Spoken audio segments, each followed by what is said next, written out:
ஒரு சத்தியம் என்னது நான் காண்கிறேன் என்று சொன்னால், கிருபைக்கு சோத்திரத்துக்கும் இங்கே ஒரு தொடர்பு இருக்கிறதுன்னு பார்க்கிறோம். கிருபைக்கும் சோத்திரத்துக்கும் ஒரு லிங்க், ஒரு ரிலேஷன்ஷிப் இருக்கிறதை நான் இங்கே உணர்கிறேன். கர்த்தர் பசங்க சோத்திரம் உண்டாதாக.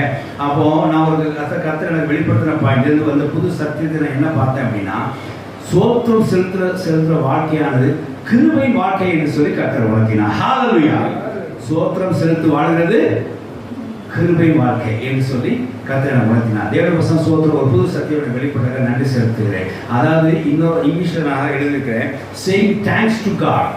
saying thanks to God is the living of grace.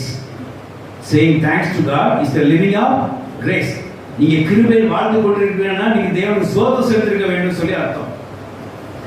தேவனுக்கு நீங்க சோத்திரம் செலுத்தீங்களானா கிருபையில நீங்க வாழ்ந்து கொண்டிருக்கீங்கன்னு சொல்லி அர்த்தம். கிருபை வாழ்க்கை ஒரு சோத்திர வாழ்க்கையாகும். ஹல்லேலூயா. வெறும் தேவனுக்கு